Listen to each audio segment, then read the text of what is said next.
루카복음 19장. 예수님과 zak케오.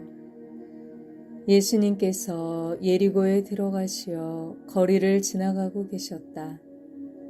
마침 거기에 zak케오라는 사람이 있었는데 그는 세관장이고 또 부자였다. 그는 예수님께서 어떠한 분이신지 보려고 애썼지만 군중에 가려 볼 수가 없었다. 키가 작았기 때문이다. 그래서 앞질려 달려가 돌무화과 나무로 올라갔다. 그곳을 지나시는 예수님을 보려는 것이었다. 예수님께서 거기에 이르러 위를 쳐다보시며 그에게 이르셨다. zak케오야, 얼른 내려오너라. 오늘은 내가 네 집에 머물러야겠다. zak케오는 얼른 내려와 예수님을 기쁘게 맞아들였다. 그것을 보고 사람들은 모두 저희가 죄인의 집에 들어가 묵는군 하고 투덜거렸다. 그러나 zak케오는 일어서서 주님께 말하였다. 보십시오, 주님. 제 재산의 반을 가난한 이들에게 주겠습니다. 그리고 제가 다른 사람 것을 횡령하였다면 내 곡절로 갚겠습니다. 그러자 예수님께서 그에게 이르셨다. 오늘 이 집에 구원이 내렸다.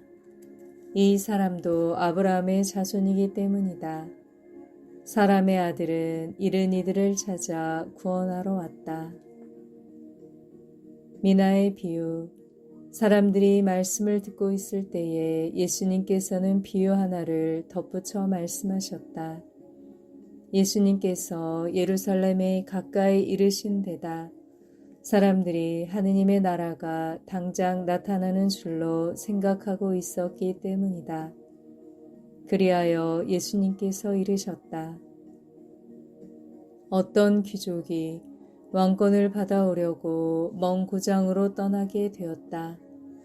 그래서 그는 종 10사람을 불러 10미나를 나누어 주며 내가 올 때까지 벌이를 하여라 하고 그들에게 일렀다. 그런데 그 나라 백성은 그를 미워하고 있었으므로 사절을 뒤따라 보내어 저희는 이 사람이 저희 임금이 되는 것을 바라지 않습니다 하고 말하게 하였다. 그러나 그는 왕권을 받고 돌아와 자기가 돈을 준 종들이 벌이를 얼마나 하였는지 알아볼 생각으로 그들을 불러오라고 분부하였다. 첫째 종이 들어와서 주인님의 한 미나로 10미나를 벌어들였습니다 하고 말하였다. 그러자 주인이 그에게 일렀다. 잘하였다, 착한 종아.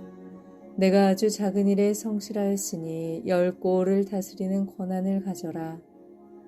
그 다음에 둘째 종이 와서 주인님의 한 미나로 5미나를 만들었습니다 하고 말하였다.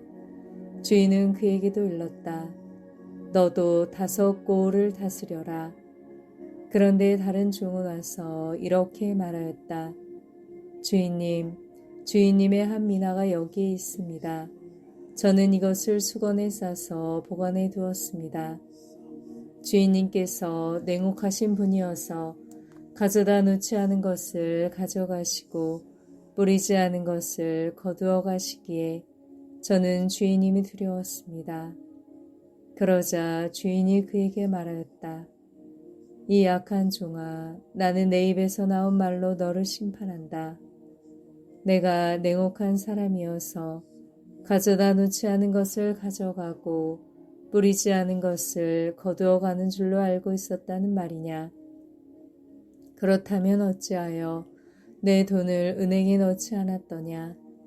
그리하였으면 내가 돌아왔을 때 내 돈에 이자를 붙여 되찾았을 것이다.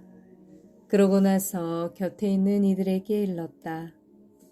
저 자에게서 그 한 미나를 빼앗아 10미나를 가진 이에게 주어라. 그러자 그들이 주인에게 말하였다. 주인님, 저희는 10미나나 가지고 있습니다. 내가 너희에게 말한다. 누구든지 가진 자는 더 받고 가진 것이 없는 자는 가진 것마저 빼앗길 것이다. 그리고 내가 저희들의 임금이 되는 것을 바라지 않는 그 원수들을 이리 끌어다가 내 앞에서 처형하여라. 예루살렘에 입성하시다. 예수님께서는 이 말씀을 하시고 앞장서서 예루살렘으로 오르는 길을 걸어가셨다.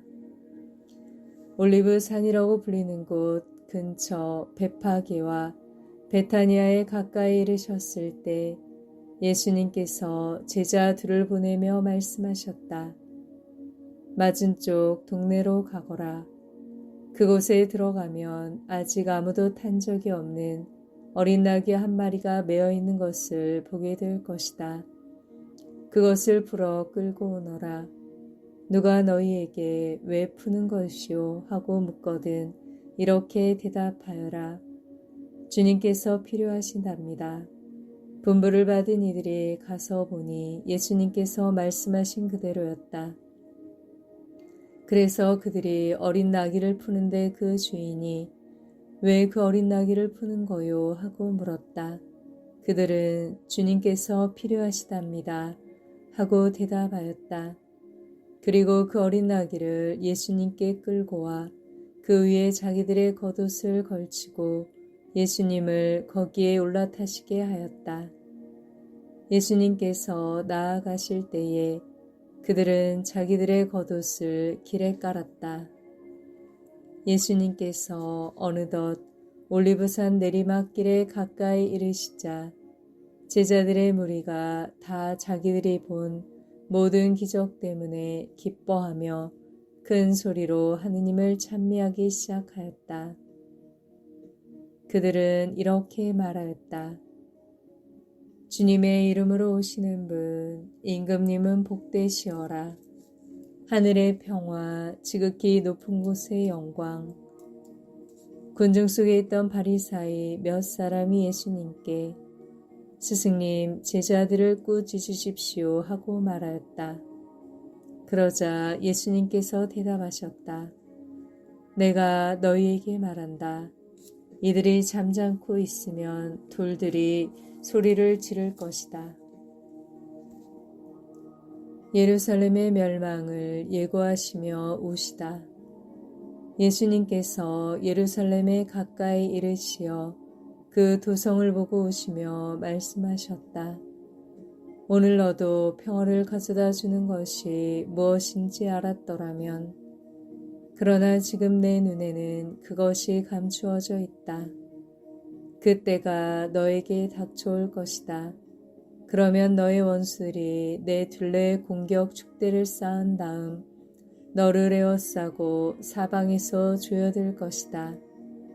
그리하여 너와 내 안에 있는 자녀들을 땅바닥에 내동댕이 치고 내 안에 돌 하나도 다른 돌 위에 남아있지 않게 만들어 버릴 것이다.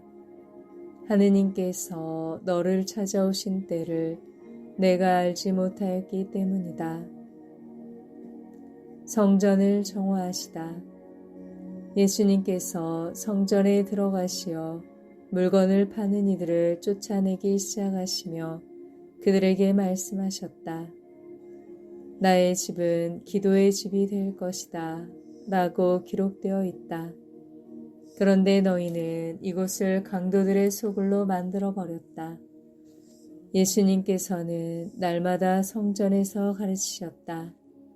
수석 사제들과 율법 학자들과 백성의 지도자들은 예수님을 없앨 방법을 찾았다.